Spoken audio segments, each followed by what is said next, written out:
3년도에 나주가 금성군에서 나주군으로 바꿔진 연도가 903년도입니다. 올해 1118년을 지금 왔는데, 고려시대에 우리 나주는 사대문을 했던 곳입니다. 지금 2조에 우리 인간들은 미쳤어요. 지금 정신 똑바로 차려야 됩니다. 지금 우리 전라도 사람들이. 개성하고 나주하고는 고려시대는 918년에 건국되어 있습니다. 잠깐 내가 고려시대 말씀을 드릴게요. 역사를 모르는 사람은 죽어있는 혼이 맞습니다. 내 성씨가 제주 양가요 회장열입니다. 내 학포공의 14대 손이요, 송천공의 13대 손이요, 김천일 장군의 의병장의 12대 손입니다. 그러고 말이 나와야 돼요. 어디서나. 교육도 썩었고 행정도 썩었고 정치도 썩었는데 제일 썩은 것이 무엇이냐? 유권자가 썩었다는 거예요. 유권자가 바르게 찍으면 될 것 아닙니까? 이 세상이. 제가 시장 나온다고 나온 것이 아닙니다.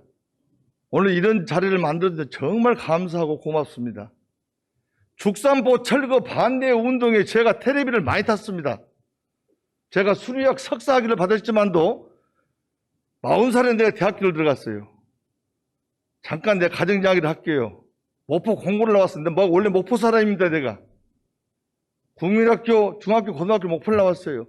72년부터 내가 공무원 임시직으로 들어갔어요. 가난하기 때문에. 그래가지고 73년도에 면 토목직 일기생으로 내가 19번을 합격했어요. 군대를 갔더니 세상이 좁아버린 거예요. 넓어. 100만 부대 갔다 왔어요. 이 세상이 군대 안 갔다 온 사람들이 활개치는 세상이 공정한 세상입니까? 공평한 세상입니까, 여러분? 4대 의무를 마치는 사람이 대접받고 인정받는 사회가 좋은 사회입니까? 뭐답니까? 전부 돈으로 다 계산해버려요. 내가 시장 나온다니까 돈 20, 30억 있어야 나온다가 돼요? 그래서 당신은 그럼 그거 찍으라고 그랬어요. 내가. 목포 가면 60년 전에 이런 이야기가 있습니다. 와세대에 나온 경제학 박사가 있어요. 그분이 쥐약장사, 이제 이약장사예요. 이약, 쥐약. 살려면 사고 말라면 마십시오. 누가 아sun가 봅시다. 이게 지금 자유경제 원리입니다. 그분 돌아가셨어요. 말이 거꾸로 가는데요. 제가 여기 나와서 한 것은 아까 그 패널 되신 분들이 말씀을 잘 하셨고, 내가 하는데 하나 의심이 나는 것이, 우리 공무원 생활 내가 지금 올해 49년 차입니다. 72년도 5월 5일자에 발령받았기 때문에 퇴직한 지는 8년 됐습니다. 우리나라 통계가 엉망진창입니다. 엉망진창. 근데 이런 소리 하면 맞지를 않아요. 그러니까 생산자가, 아까 말씀하셨는데 생산자가 이익을 창출하고 해야 되는데 중간 마진들이 갖다 먹습니다. 이게 불균형의 사회입니다. 이것이. 그걸 어떻게 해서 잡을 것이냐? 간단하죠. 공무원이 뭐더러 사무실이 있어요. 제가 공약했던 것이 뭐냐? 250세대를 기점으로 해서 면사무소나 시청에 근무하지 말고 현장에서 근무하면서 거기서 통계를 맞추면 돼요. 데이터베이스가 뭐 데이터베이스. 거기서 먹고 자고 하면서 공무원이 발굴하면 비가 올 것 같으면 하수구가 막히면 가서 뜯어주고 해줘야 된다 그 말이에요. 행정구역이 조정하지 않는 한 대한민국은 절대 비전이 없습니다. 자, 면사무소 가보세요. 반납면이 지금 1,400명이 못 됩니다. 그런데 면장이 딱 버티고 있어요. 5급짜리 공무원 연봉 6천만 원, 6,500만 원짜리예요.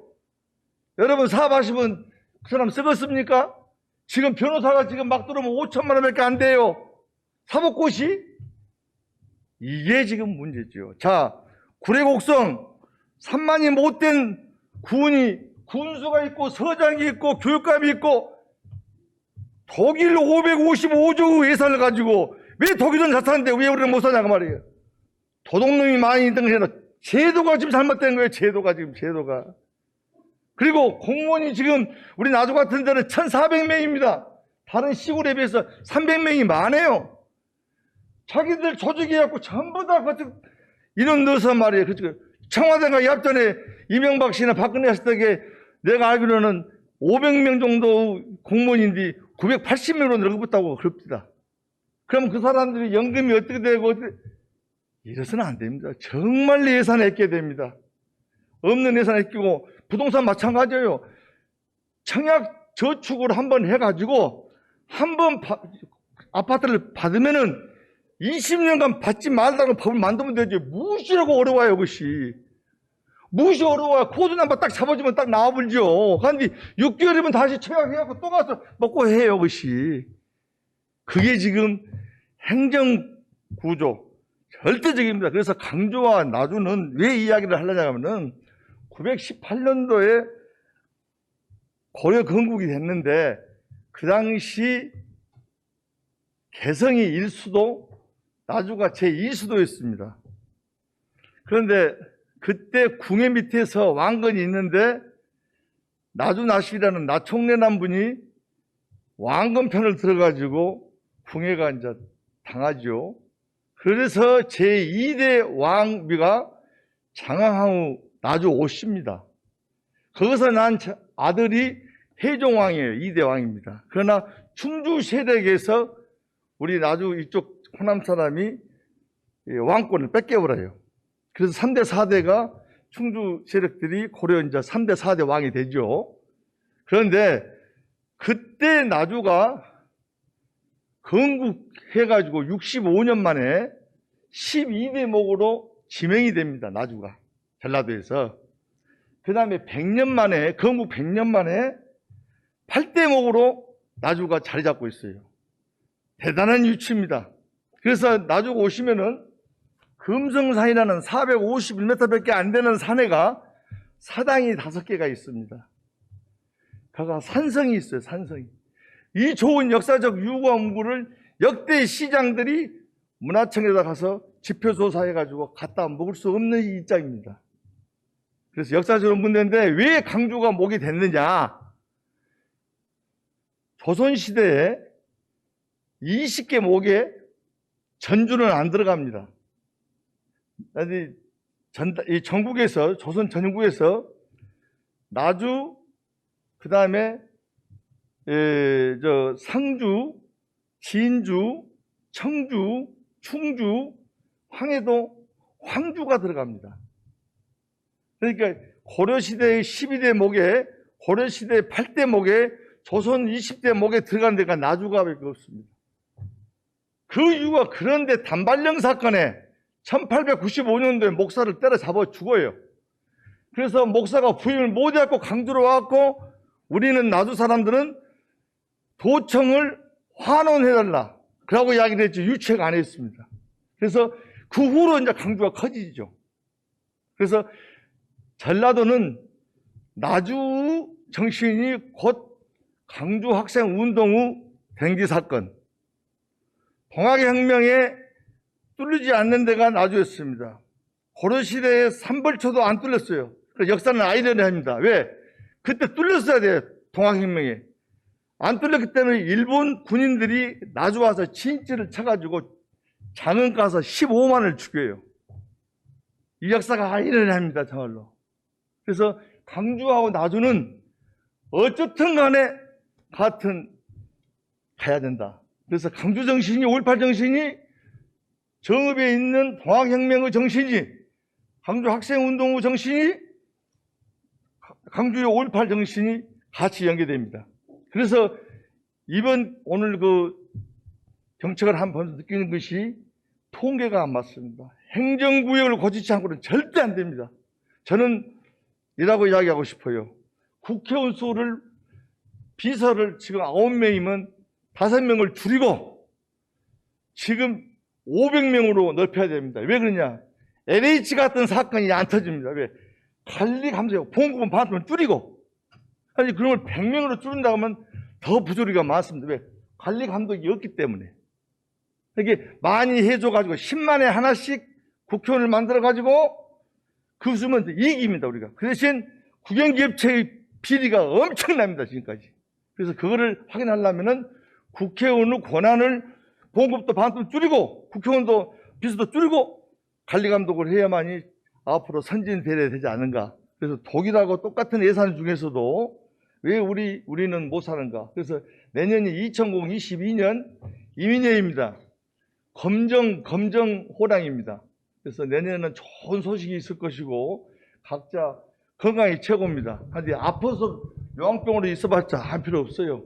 건강하시고 제가 두서없는 말씀해서 참 죄송하고요. 하여튼 오늘 이런 기회를 만들어주신 만민 토론에 제가 이제 온 것을 크게 참 내 일생에 있어서 가장 좋은 축으로 생각하고 간직하고 하겠습니다. 감사합니다.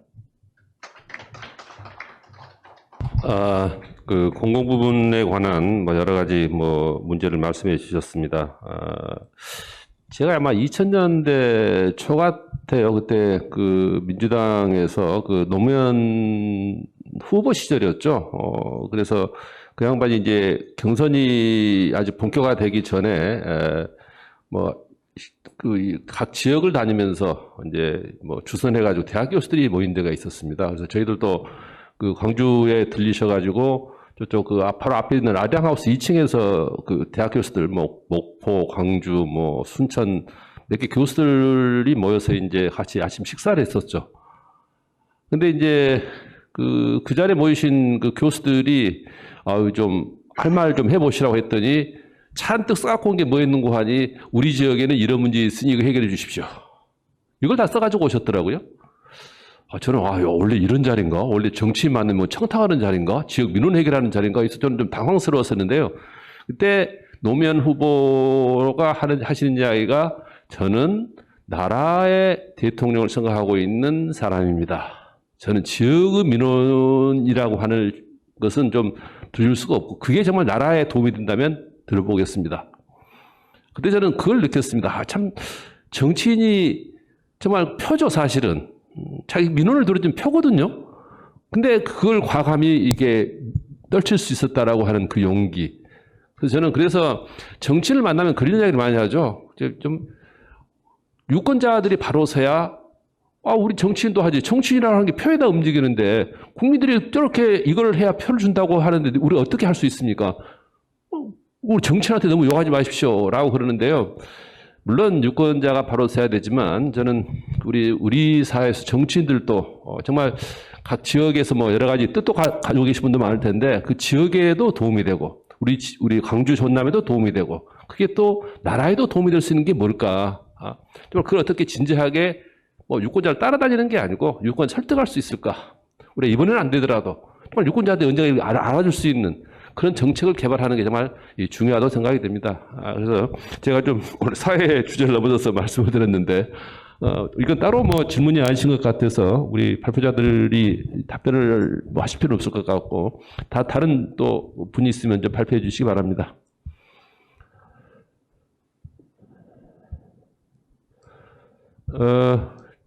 죄송하지만 좀 우리 이제 멀리서 오신 분에게 또 기회를 드리는 게 도리인 것 같아서 우리 대구에서 오신 분 좀 말씀해 주십시오. 죄송합니다.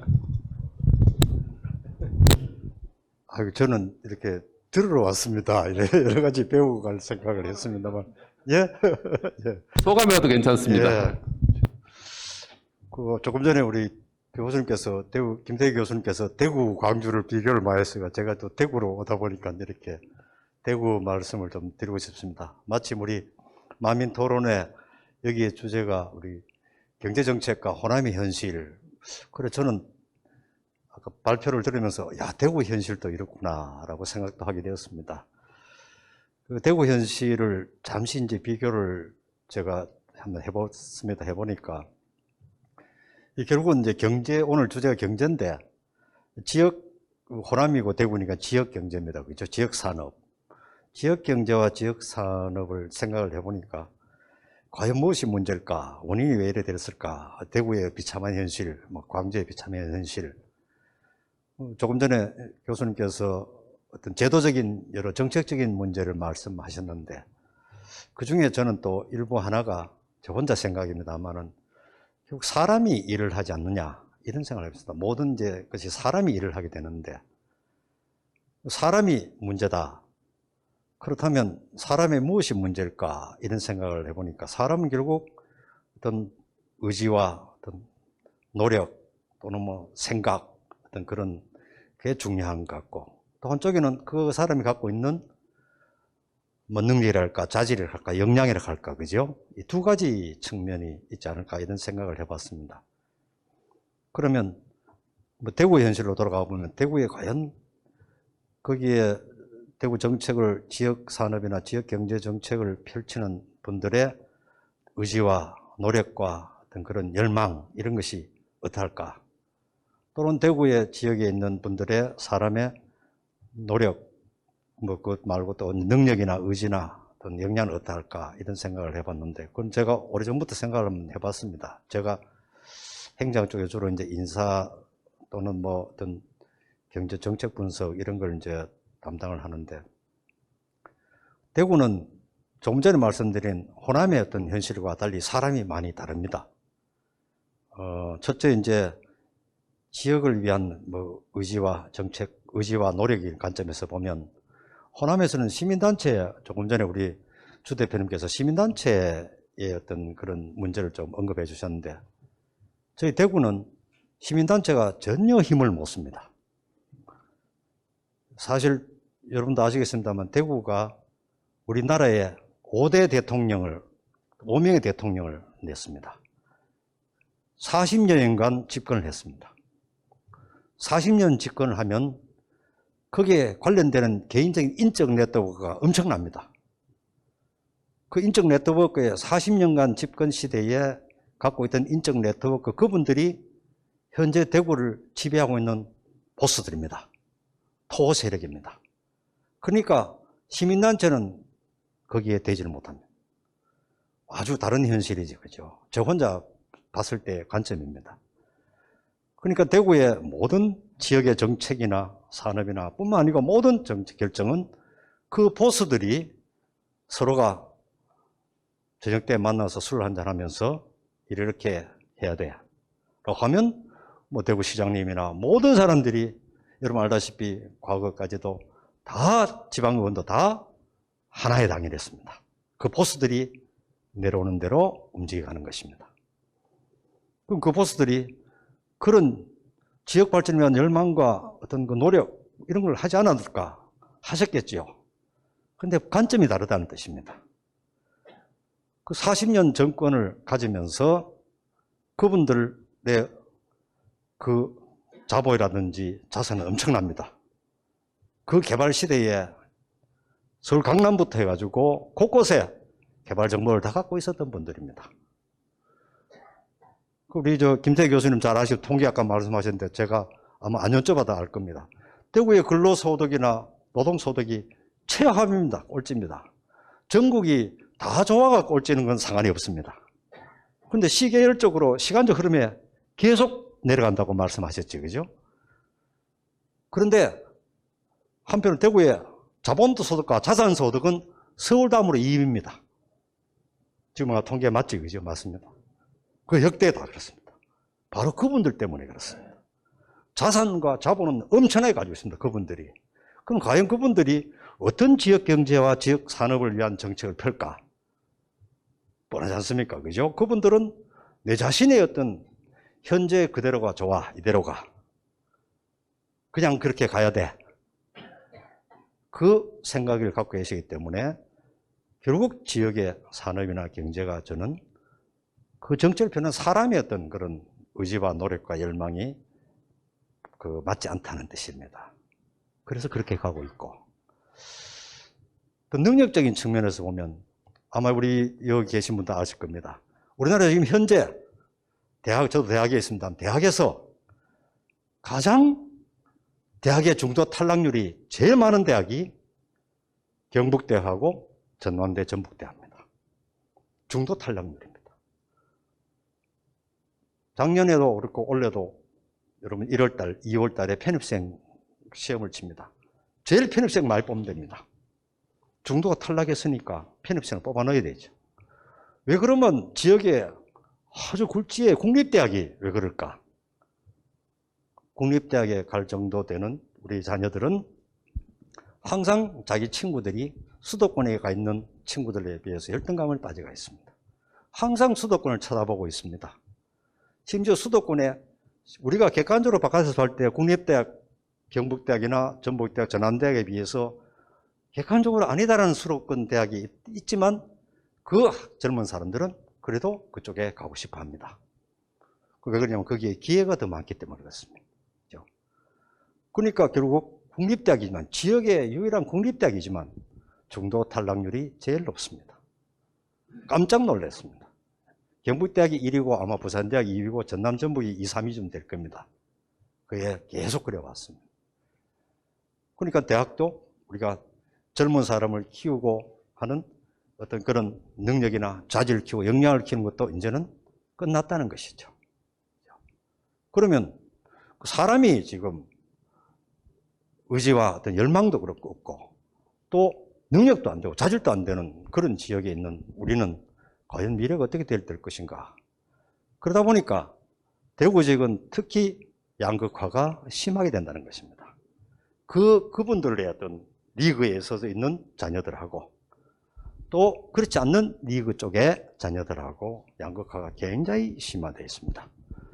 여러분 조금 전에도 얘기는 했습니다. 대구는 홈프로스도 수타 많고 코스코 크게 확장해가 2개가 됐고요.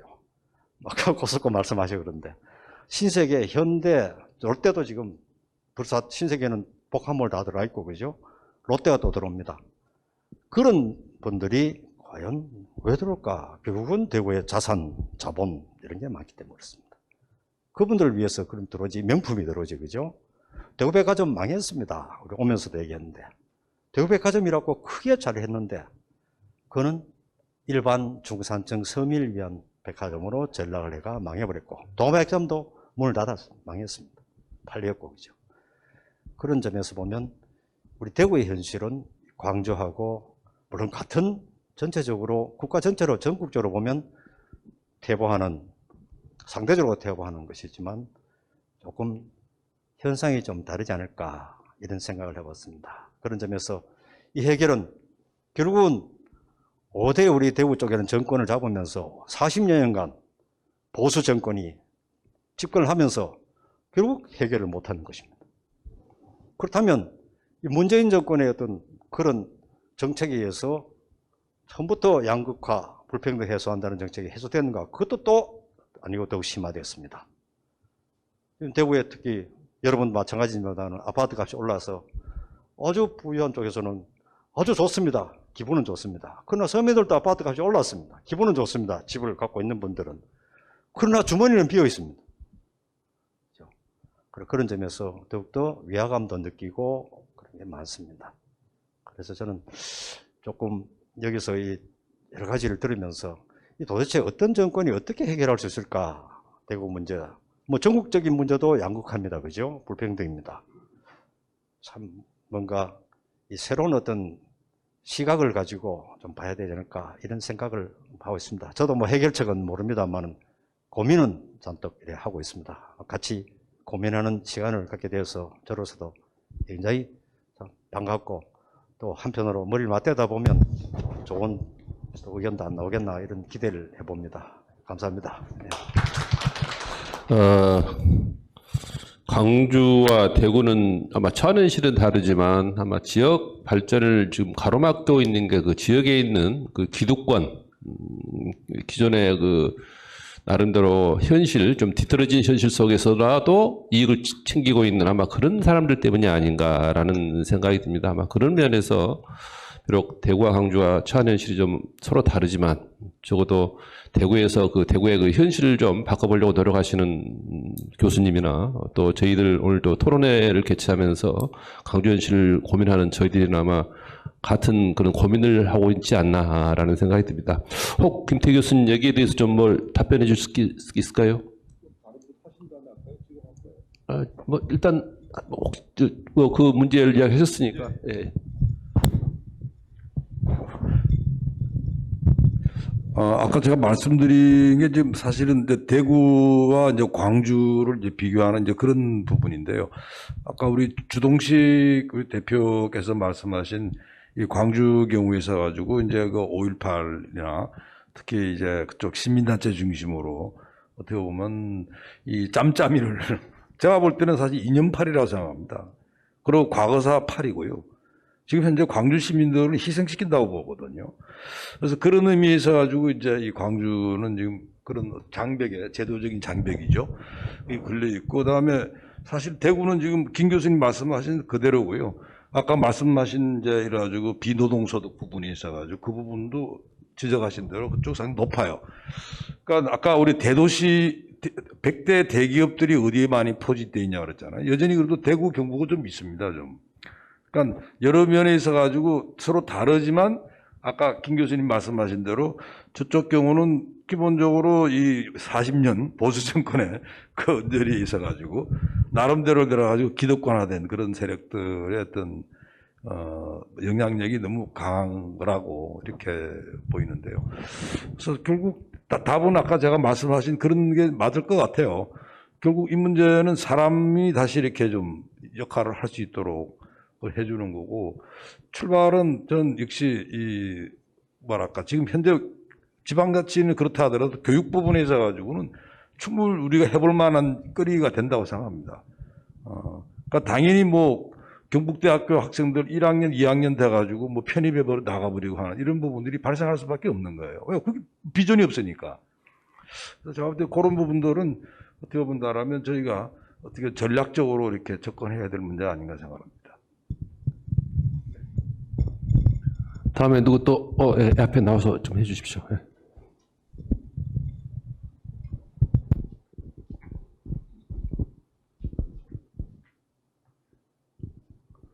예, 저는 지금 나주에서 농사 짓고 있는 임성훈입니다. 예, 반갑습니다. 오늘 특히 우리 배운천 선생님 말씀이 저는 이제 상당히 깊게 와닿았는데요. 어쨌든 현 정부의 경제 정책에 있어서 지금 말씀하신 거에 저는 굉장히 잘 표현하셨다고 생각을 하고, 거기서 이제 지금 말씀하신 내용들 중에서 하나가 좀 빠진 게 있는 것 같아서 아마 김태기 교수님하고도 관련이 될 수도 있는데 겸해서 한번 말씀을 드리겠습니다. 요즘에 이제 향후 사회에 있어서 제일 우리가 화두가 된 게 4차 산업 사회죠. 그리고 특히 이제 코로나 때문에 이제 그 사회가 굉장히 급하게 더 빠르게 왔고 지금 이미 우리는 그 사회에 상당 부분 들어와 있는 그런 셈이죠. 그래서 이제 거기에 4차 산업혁명에서 가장 하나가 이제 공유경제인데, 지금 공유경제 특히 비대면 비즈니스 같은 경우는 굉장히 우리 생활 속에 이미 들어와 버렸고요. 그래서 생각보다는 4차 산업이 우리 각각 빨리 다가올 것이다. 그래서 이제 과거의 예측이 2030년 되면은 기존의 일자리가 50%가 없어진다. 그런데 실제로 지금 많이 없어지고 있지 않습니까? 그런데 이제 이렇게 되죠. 사람들이 이제 오해를 하는 게 4차 산업 사회에서 일자리는 분명히 없어집니다. 그런데 그 대신에 일거리는 늘어난다는 것이 굉장히 중요하고, 아까 교육 말씀하셨는데 그 점에서 교육이 이제 굉장히 중요하게 되죠. 예를 들어서 일자리와 일거리가 어떻게 다르냐면은 어떤 A 중학교 국어 선생님이 계세요. 그러면은 지금 그 학교 소속으로 돼 있으시죠. 그러니까 그 일자리죠. 근데 앞으로는 4차 산업사회에서 어떻게 되냐면은 이 선생님이 A 중학교 소속이 아니라 A, B, C, D 중학교의 국어를 담당하는 거예요. 그러니까 소속에서 전공 수평적으로 바뀌게 되는 거죠. 그러니까 그 선생님이 그만큼 능력이 있으면 많은 학교에서 오락할 것이고, 그러니까 일거리는 늘어나는 거죠.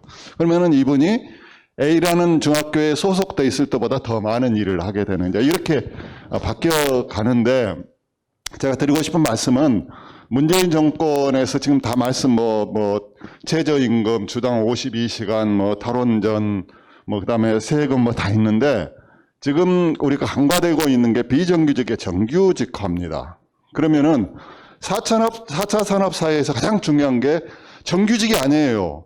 비정규직의 전문화가 중요한데, 지금 현 정부는 전혀 반대로 가고 있고 공무원을 늘리고 있어요. 그건 아니에요. 공무원은 줄여야 돼요. 이게 앞으로 4차 산업 사회에서는 사는 길은 정부가 관여를 안 하면 안 할수록 성공하는 거예요. 근데 우리는 지금 공무원 늘리죠. 그다음에 정부가 계속 규제를 만들어 갖고 하죠. 더욱이 지금 아까 말씀드린 바와 같이 일거리가 늘어나는데 자꾸 정규직화하면 어떻게 돼요? 그만큼 노동시장이 경직화돼 가지고 대응을 할 수가 없게 돼요. 그럼 아까 말씀대로 지금 사회에서는 4차 산업사회가 우리만 오는 게 아니라 세계적으로 글로벌하게 오는데 우리가 대응하려고 그래도 정규직화 지금 소속된 분들 때문에 할 수가 없는 그런 그 현실이 제가 볼 때는 지금까지 말씀하신 뭐 최저임금이다. 이거는 시간 가면 또 해소가 돼요. 주당 50시간도 시간이 가면 해소는 돼요. 어쨌든 과정은 고통스러울지라도. 그런데 이 정규직화 그리고 지금도 정규직화를 부르짖고 있는데 이거는요 굉장히 어려운 사회 전체의 진보를 사회 진화를 가로막는 일이 될 것이고 이런 부분에 대해서 우리가 그 대처를 하지 않는다면은 아마 대한민국이 지금보다는 훨씬 글로벌 경쟁에서 떨어지지 않을까 해서 아마 이 경제 정책에 저는 가장 지금 우리가 인식하지 못하고 있는데 가장 큰 실책이 그 비정규직의 정규직화 아닌가. 그래서 비정규직과 정규직화가 우선 불행한 게 아니고 동일 노동, 동일 임금이 더 중요한 거예요. 그렇게 갔어야 다음의 시대에 탄력적으로 대응해 가는데 무조건 이걸 해놓겠다. 저건 아닌 것 같습니다. 이상입니다. 네, 그 비정규직에 대한 좀 새로운 그러면서 좀 재밌는 그런 논의를 해주셔서 대단히 감사합니다. 여기 대해서 우리 배 대표님이 좀 하실 말 있으신가요? 쪽 마이크 이용하시죠.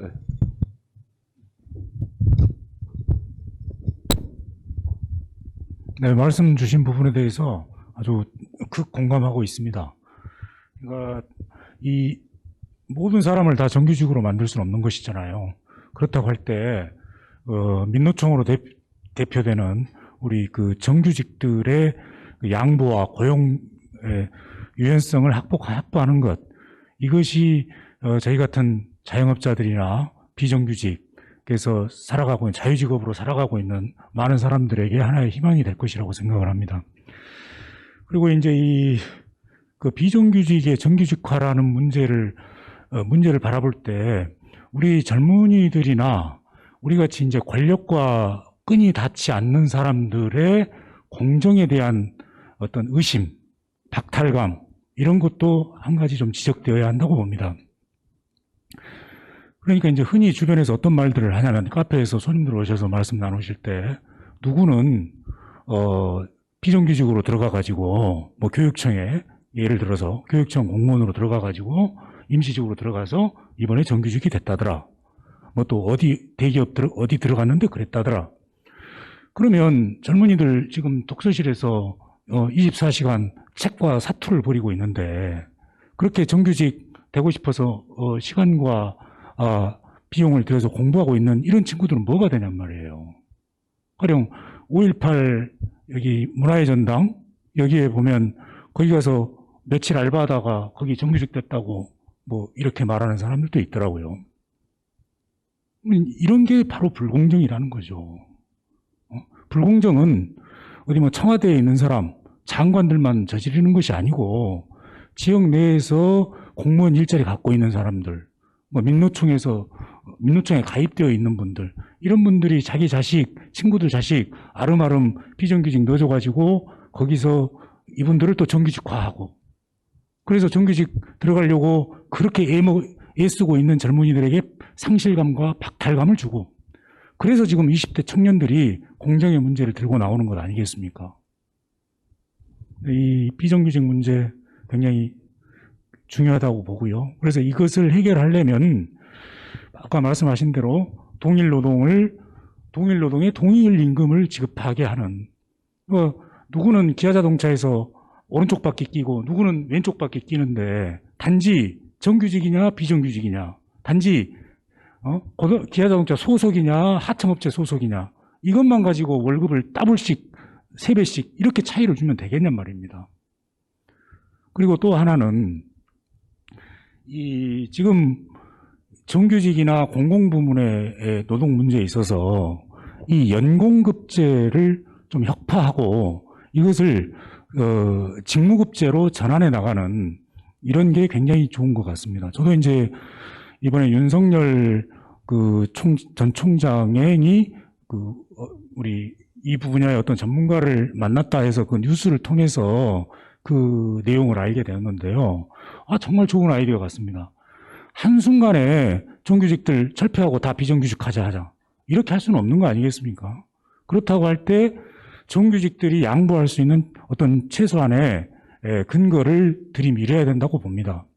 그럼 우리 20대들도 가령 그렇습니다. 학교 선생님만 하더라도 이제 갓 들어간 한 1년차, 2년차 선생님들은 젊고 아이들도 잘 따르고 열정도 있고 그래서 다 좋아합니다. 학부모님들도 좋아하고 일은 다 맡아서 합니다. 그냥 내일 모레 정년퇴직 하실 분들 할랑할랑하고 있지 않습니까? 똑같이 대접해주고 있잖아요. 똑같이가 아니죠, 참. 월급이 몇 배가 차이 납니까? 지금 정년하신 분들은 늙어 죽도록 연금 펑펑 쓰면서 살 수 있잖아요. 이제 20대에 교사 되고 공무원 된 분들 그 연금 혜택 못 누리지 않습니까? 그것도 누리는 것이 바람직한 것도 아니고요. 그렇다고 할 때 이런 기성세대들의 그런 반발과 양보를 우리가 사회적으로 압력을 통해서 어떻게든 얻어내가지고 이런 연공급제를 직무급제로 전환해 나가는 이런 건 굉장히 좋은 정책이라고 생각을 합니다. 네.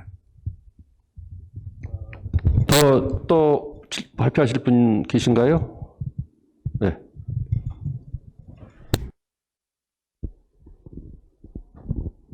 네, 저는 그냥 제 자리에 앉아서 합니다. 제가 오늘 그 토론하시고 주제 발표를 해주신 교수님 의견을 듣고 제가 실제적으로 요양병원을 운영하고 있으면서 제가 몇 년 전에 국회의원한테 한 말이 있어요. 아니, 나라에서 몇 조씩 해가지고 일자리를 늘린다는 게 노인 일자리. 그 노인 일자리 그 할머니들이 할래할래 하고 다니면서 길가에 보면 정말 꼴보기 싫거든요. 그래서 제가 의원들한테 그래서 저것 좀 없으면 안 돼. 그랬더니 의원들 하는 말이 누나 저 사람들 다치면 더 큰일이야. 저렇게 노인들 어르신들 와서 놀면 돼. 세상에 그런 돈을 좀 청년한테 미래를 담보하는 그런 게 있으면 얼마나 좋겠습니까? 사실은 제가 요양병원 하면서 땡겨난 분 대주지도 않으면서 웬 규제가 그렇게 많은지 느닷없이 보건소에 와가지고 그 침대 간의 간격을 2m로 늘려라. 그래서 뭐 원래 침대가 6개 들어간 게 느닷없이 4개로 줄어요. 또 뭐 앞에서 보초를 세워라. 그 요양병원이고 입원 환자가 주로 이주로 있기 때문에 별로 예래 방문객이 없어요. 하도 규제가 심해가지고. 그런데 중요한 것은 최저임금이 너무 올랐기 때문에 요양병원이기 때문에 그 환자 수는 없으니까 직원들이 거의 놉니다. 근데 이제 그 요양병원에서 기본적으로 그 직원을 채용해야 될 부분이 있어요. 예를 들면 영양사 2명, 조리사 2명, 조리원은 또 수도 없이 많고요. 그리고 환자가 있건 없건 간에 방사선사, 임상병리사, 의무기록사, 사회복지사 뭐 그렇게 하면서 직원이 최소한 40명이 있어야 돼요. 근데 환자가 50명이 될똥말똥 하거든요. 열심히 일해서 인건비 주고 있는 형국이에요. 근데 이거 이제 일단 요양병원에 노인 요양은 어려워서 하지를 못하면 최소한 200명 내지 250명이 돼야 또이또이가 돼요. 그 또 의사를 또 거기는 몇 명 해야 되고 요양보호사를 몇 명 저 치료해야 되고. 근데 저희 이제 요양병원은 요양보호사는 그 별로 상관이 없어요. 근데 중요한 것은 그렇게 월급을 열심히 일해서 주고 있는데 심지어는 식당에서 일하는 아줌마들이 저희 남편이 의사인데도 불구하고 굉장히 농사 짓기를 좋아해요. 그래서 땅만 있으면 뭘 심기를 좋아하거든요.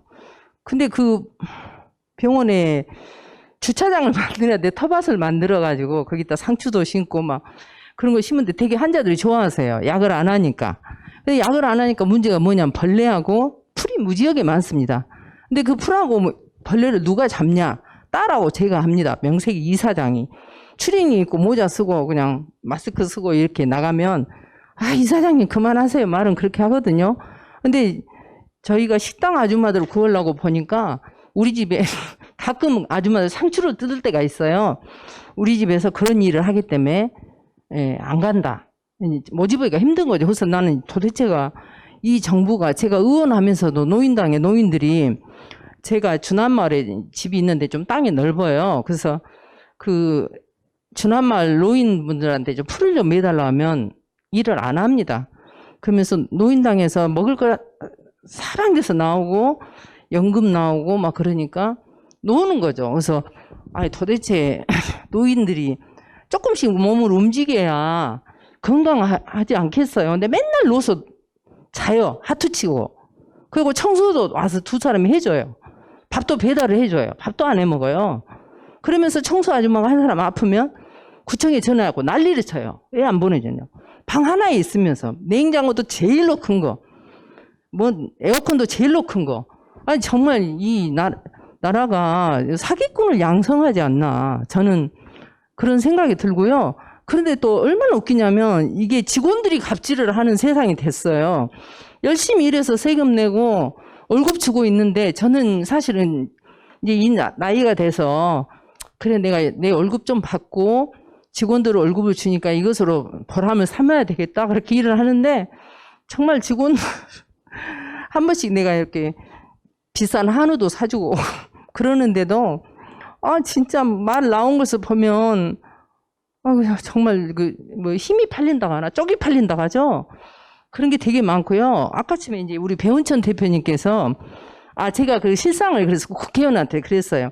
도대체 나라에서 우리한테 해준 일도 없으면서 왜 그렇게 우리를 성가시게 하고 못 살게 군가 모르겠다고. 나는 양질의 일자리를 40명이나 창출하고 있다.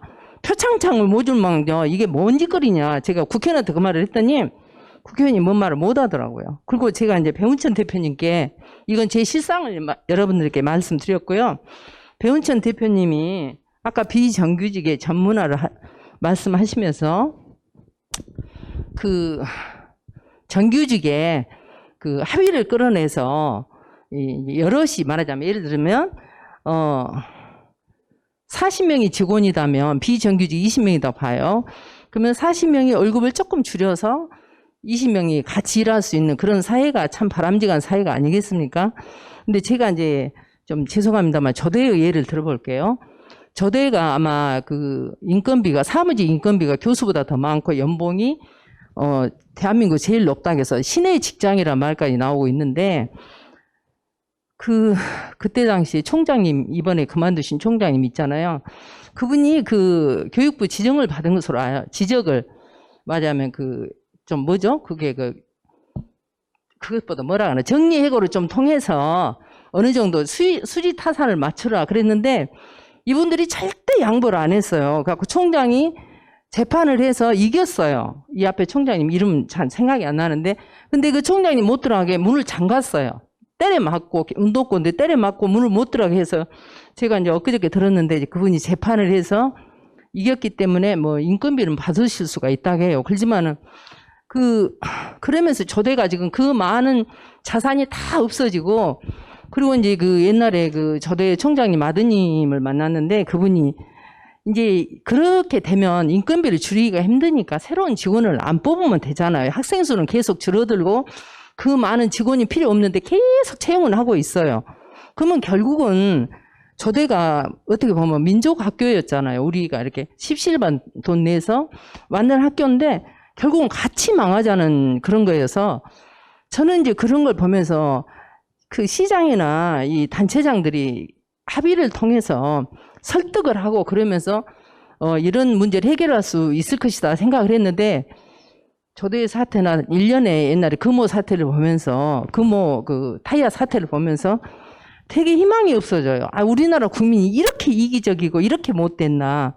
일본만 해도 그 어려운 경제 시기에 같이 월급을 줄여가면서 같이 갔잖아요. 근데 쌍용이나 뭐 그런 사태도 보니까 자기들은 그대로 있으면서 그 일자리도 없고 팔리지도 않은 차인데 월급은 계속 내라면 누가 기업을 합니까?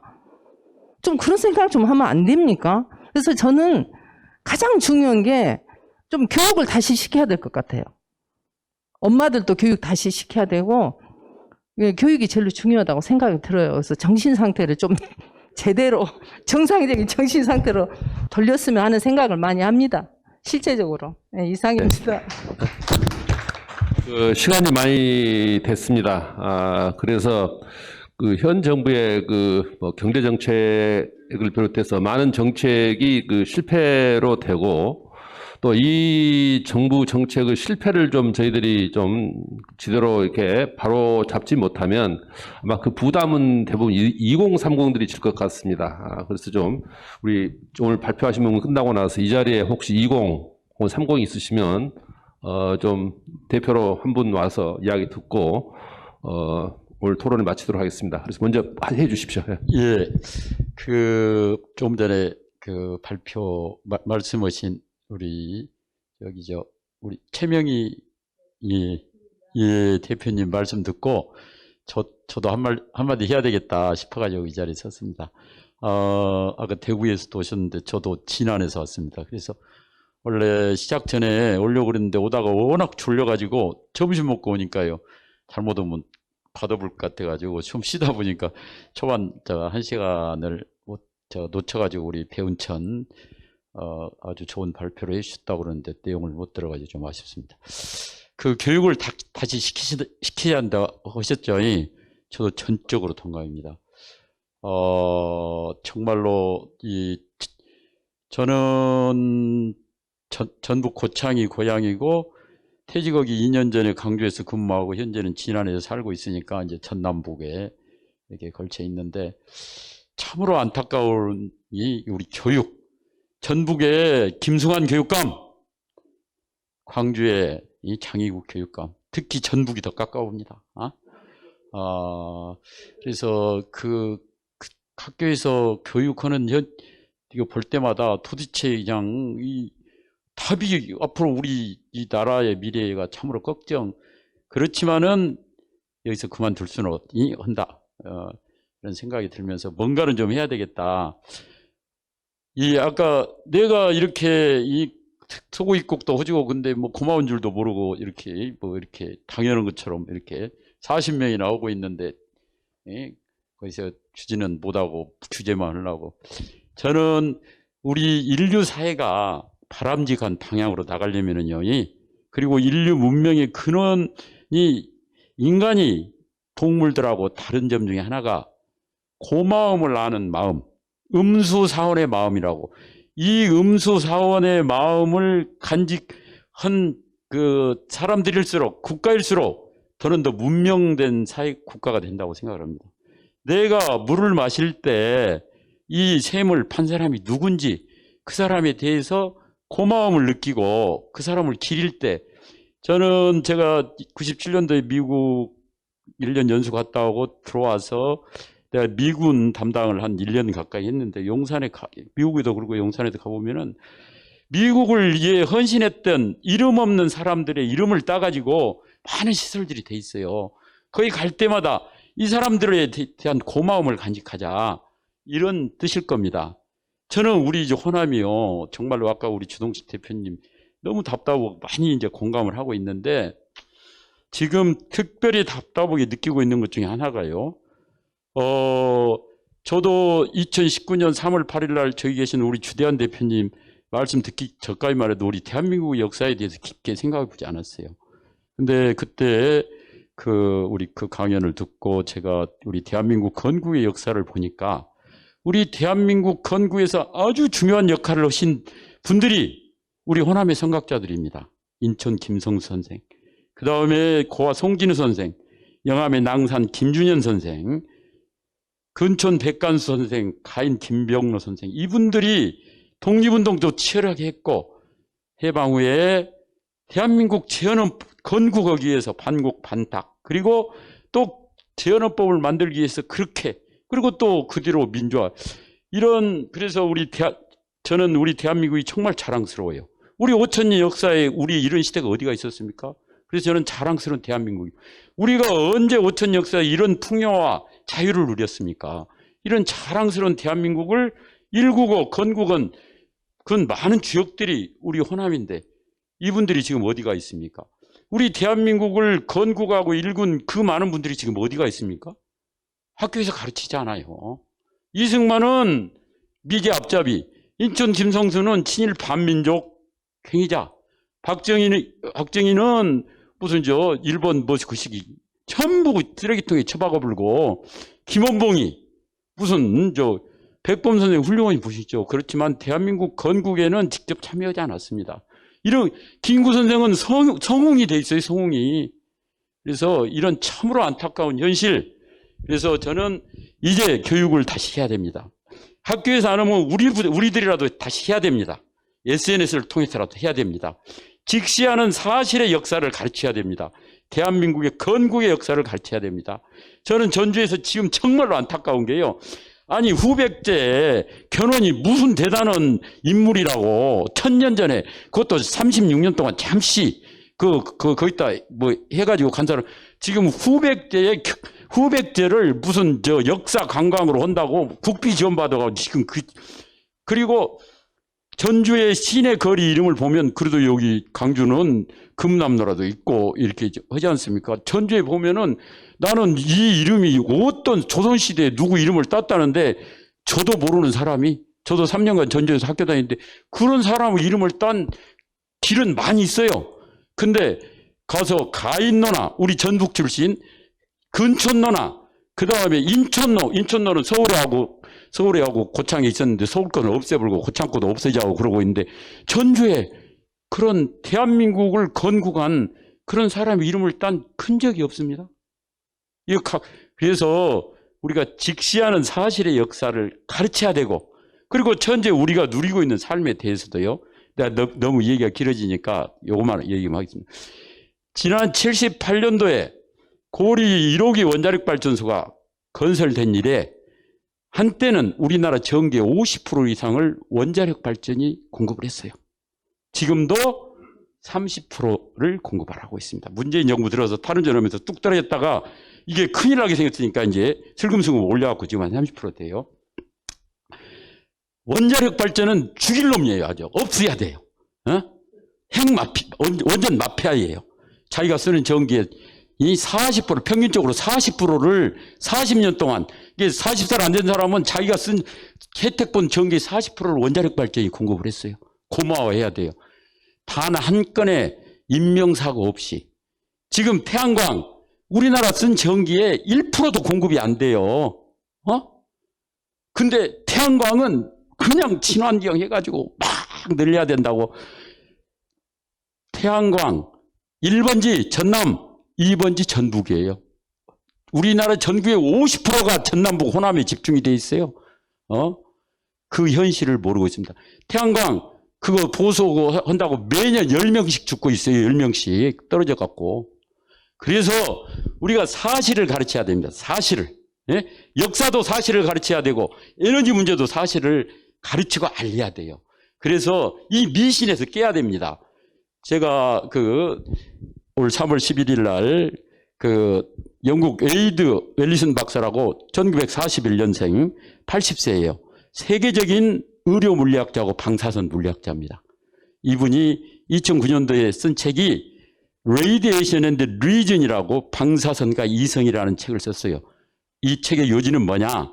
방사선은 그렇게 해롭지 않다 이거예요. 지금 후쿠시마 때문에 온통 우리나라가 난리인데 코미디다 이거예요. 시대의 코미디다 이거예요.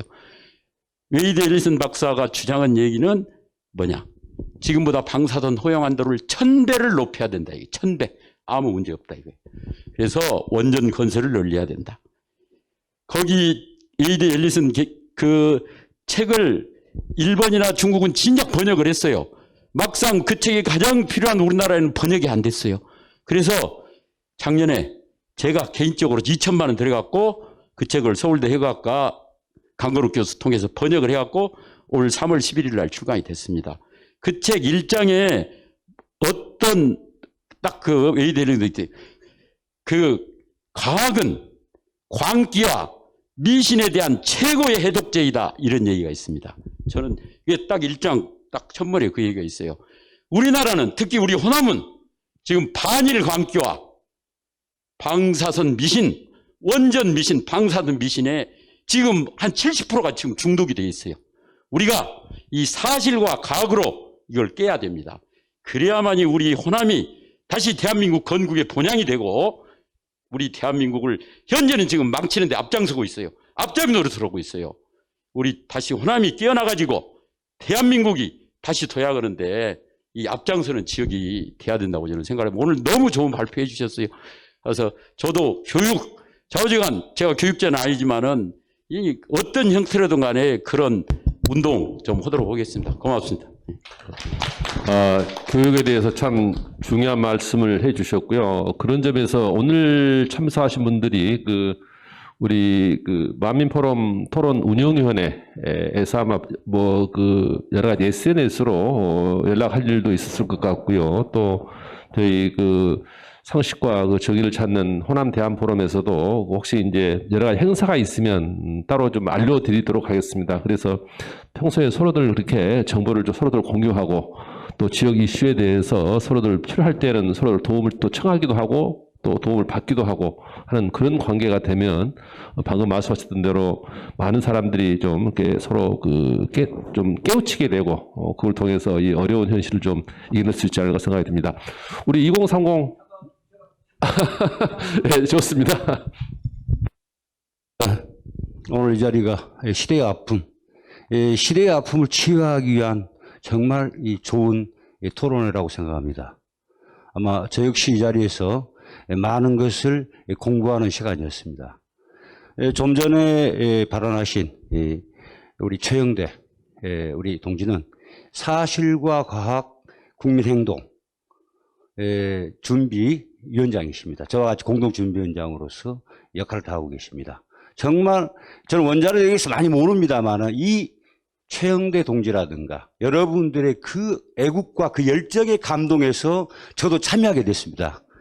제가 여러분에게 말씀드리고 싶은 것은 6월 26일 날 오후 3시 광주 향교 유림회관에서 사실과 과학 국민행동 창립식을 거행합니다. 거기에는 우리나라의 철학의 석학이라고 이야기할 수 있는 최진석 교수님의 주제 발표도 있을 것이고 아마 거기에서 이 시대는 사실이 지배하는 시대, 행동하는 양심이 지배하는 시대를 만들기 위한 가열찬 몸짓이 날개짓이 시작되리라고 믿습니다. 아마 저는 이 얘기를 참 좋아합니다.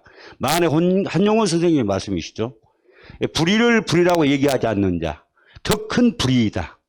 그는 방관자라고 이야기할진데 그는 인류의 가장 추악한 적이다. 라는 만해 한용운 선사님의 그런 어록이 있습니다. 시간이 되시는 분들은 6월 26일 날 오후 3시 광주 향교 유림회관에서 여러분과 함께 사실이 지배하는 시대, 정말 사실과 과학이 이 시대를 증명하고 그러한 시대를 열어가는 그 발걸음에 함께해 주시기를 바람하지 않습니다. 고맙습니다. 네, 감사합니다. 하여간 좀 서로들 그런 행사가 있으면 우리 참석하지 못하더라도 행사 내용을 좀 알려주시고요. 행사 내용이 혹시 발표문 같은 거 있으면 서로 좀 공유해서 들 수 있으면 좋겠습니다. 우리 2030 발표를 하고 오늘 좀 시간이 좀 길어져서 토론을 마치도록 하겠습니다. 네.